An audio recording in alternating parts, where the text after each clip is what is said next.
বিসমিল্লাহির রহমানির রহিম। আসসালামু আলাইকুম সম্মানিত ভিউয়ার্স। এখন দাঁড়িয়ে আছি নিজেরই বাসায়,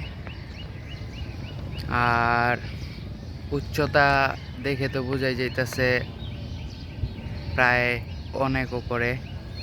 আলহামদুলিল্লাহ 21 সালে যাত্রা শুরু বাড়ি নির্মাণের, আর আজকে 26 সাল।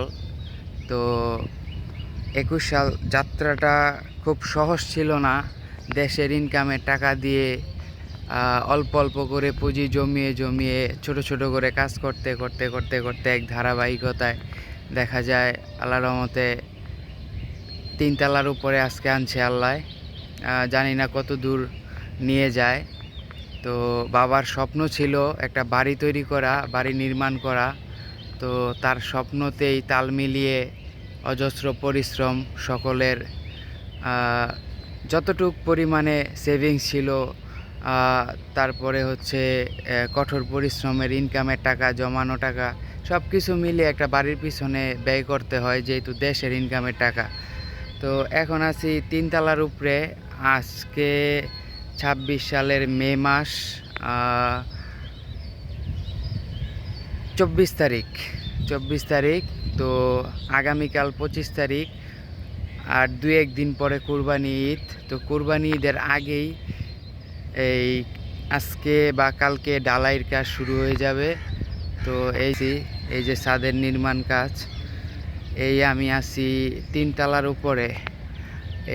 এই যে গোগনগর দুধবাজার ব্রিজ দেখা যাইতেছে, আর ছাদটা আমি এক কর্নার থেকে দেখাইতেছি। প্রায় ছাদটা হইতেছে 1700 স্কোয়ার ফিট অলরেডি, মানে ছাদটা হবে 2600 স্কোয়ার ফিটের। তো আপাতত 2 ইউনিট করে করা হয়েছে মাছ থেকে। তো আমি এক কর্নার থেকে ভিউটা নিতেছি। এই যে ছাদের ভিউটা টোটাল এখানে 2 ইউনিট, মানে টোটাল বিল্ডিংটা হবে 4 ইউনিট। তো এখানে ডিভাইড করে 2 ইউনিটের করা হয়েছে, আর পাশে জায়গা রাখা আছে, ওইখানে পরবর্তীতে আবার অ্যাটাচ করা হবে। তো একটা জিনিস আমি উপলব্ধি করতে পারছি, কাজ ধরলেই করা শুরু হয়ে যায়। তো অনেকে চিন্তা করি যে বাড়ি করতে অনেক টাকা লাগে, অনেক ই লাগে। আসলে সবচাইতে মূল বিষয়টা লাগে হইতেছে মনের সাহস থাকলে সব কিছু করা যায়। এই ছাদটা ছাদের ম্যাটেরিয়ালস যা লাগানোর দরকার ছিল, রড, তো সব কিছুই রেডি হয়ে গেছে।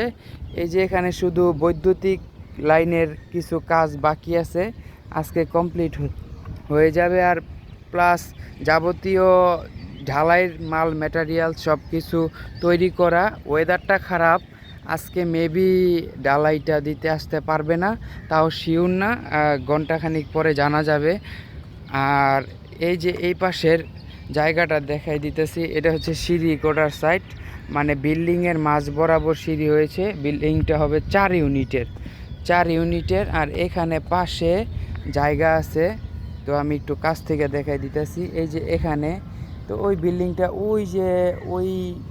ওই যে দেখা যায় বাথরুমের ওই কার্নিশটা পর্যন্ত, ওই পর্যন্ত যায় ঠেকবে বিল্ডিংটা। তো ওই পর্যন্ত গেলে ওইখানে আরও 2টা ইউনিট দেখা যায় তৈরি হবে। তো এখানে এই যে আমি আছি বর্তমানে 3 তলার উপরে, এখান থেকে স্পষ্ট বোঝা যাইতেছে কি না, 3 তলার উপরে। আর আমার কর্নারের সাইডটা আমি দেখাই দিতেছি, এই পিছনের সাইডটা, এখান থেকে হয়তো আপনারা ভালো বুঝতে পারবেন। তো আসলে যারা বাড়ি তৈরি করার জন্য প্রিপারেশন নিচ্ছেন, এই যে এটা 2 তলার নিচে, তারপরে ওই যে 3 তলা। তো যাই হোক, আর পাশে এই যে আরেকটা বিল্ডিং দেখতে পাইতেছি, এটা হইতেছে আমার বড় জেঠা নির্মাণ করছে, ওনারটা 3 তলা ছাদ দেওয়া। আর ওই পাশে আরেকটা বিল্ডিং হইতেছে, ওইটা আমার আবার আরেক জেঠার, ওনারটাও 2 তলা কমপ্লিট করা, আমাদের ব্যাপারী বাড়ির।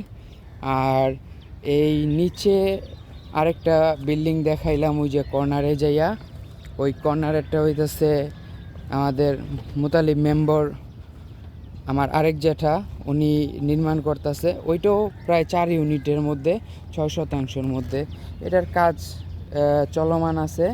তো এটাও আশা করি ধাপে ধাপে তৈরি হয়ে যাবে।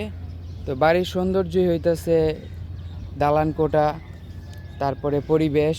আসলে আমরা মানুষ এখন পরিবেশ নিয়ে বাঁচতে চেষ্টা করি।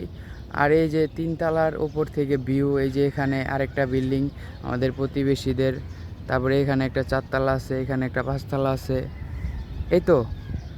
তো এটাই আর কি দেখানোর ছিল। তো আর মনে বল থাকলে বাড়ির কাজ করতে বাধা লাগে না। তো এই এটাই আপনাদের সাথে শেয়ার করার জন্য সকাল সকাল আর কি উঠে পড়লাম। তো সবাই ভালো থাকবেন, সুস্থ থাকবেন। আল্লাহ হাফেজ।